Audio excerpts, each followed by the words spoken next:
Vishwaksen gangs of Godavari, mechanic Rakhi వంటి వరుస అపజయాల తర్వాత లైలా సినిమాతో ప్రేక్షకుల ముందుకొచ్చారు. ఈ సినిమాకి రామ్ నారాయణ్ దర్శకత్వం వహించగా షైన్ స్క్రీన్ నిర్మాణ బాధ్యతలు చేపట్టింది. మరి ఈ సినిమా రివ్యూ ఎలా ఉందో తెలుసుకుందాం. ఇక కథ విషయానికి వస్తే, సోను మోడల్ అంటే విశ్వక్సేన్ హైదరాబాద్ లో పాత బస్తీలో ఒక బ్యూటీ పార్లర్ నడుపుతూ ఉంటాడు.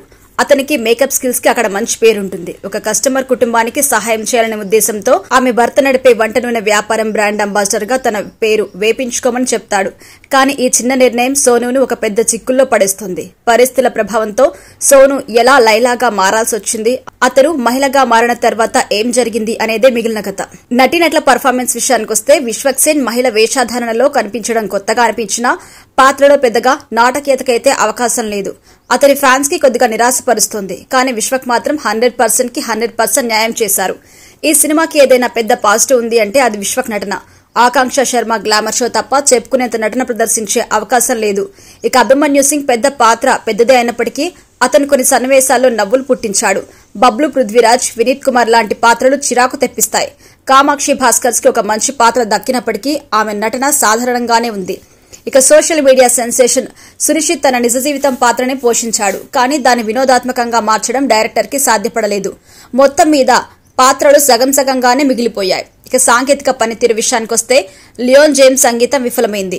ఇచ్చుకుందా బేబీ పాట మిగిలిన వాటితో పోలిస్తే పెద్దగా మెరుగ్గా అనిపించినప్పటికీ బ్యాక్గ్రౌండ్ స్కోర్ ఏమాత్రం ప్రభావం చూపలేదు. ఇక రిచర్డ్ ప్రసాద్ సినిమాటోగ్రఫీ బాగుంది. సాగర్ తాడి ఎడిటింగ్ పనితీరు పర్వాలేదనిపించింది. ఈ సినిమాలో అసలు సమస్య రచయిత వాసుదేవమూర్తి, దర్శకుడు రామ్ నారాయణ్. ఎందుకంటే కథా దర్శకత్వం రెండు పాతగానే ఉన్నాయి. నిర్మాణ విలువలు బాగున్నప్పటికీ కంటెంట్ నాసిరకంగా ఉండడంతో అవి ఏమాత్రం ఉపయోగపడలేదు.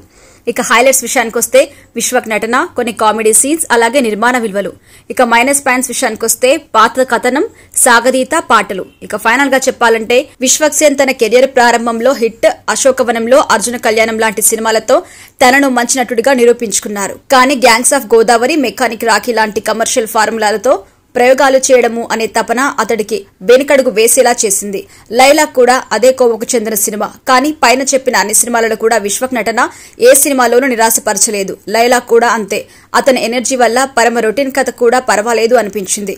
సినిమా ఆరంభం నుంచే పాత బస్తీ హాస్యాన్ని, ద్వందార్థ సంభాషణ ప్రధానంగా మలచడం, కథేమీ లేకుండా అర్ధరహిత సన్నివేశాలు నింపడం సినిమాను ఆసక్తికరంగా కానియకుండా చేసింది. ఇక హీరో హీరోయిన్ మధ్య రొమాంటిక్ ట్రాక్ అస్సలు పనిచేయలేదు. అలాగే క్లైమాక్స్ పూర్తిగా నిరాశపరిచింది. ఫస్ట్ హాఫ్ పర్వాలేదు అనిపించుకున్నప్పటికీ సెకండ్ హాఫ్ మాత్రం సాగదీతలా ఉంటుంది. మొత్తంగా ఒక మోస్తారు తొలి భాగం, చాలా బోరింగ్ రెండో భాగంతో లైలా సినిమా ఈ వారాంతరం యావరేజ్ సినిమాగా మిగిలింది. ఇక ఫైనల్ గా చెప్పాలంటే, లైలా నిరాశపరిచిన ప్రయోగంలో మెరిసిన విశ్వక్సేన్ అని కూడా చెప్పుకోవచ్చు.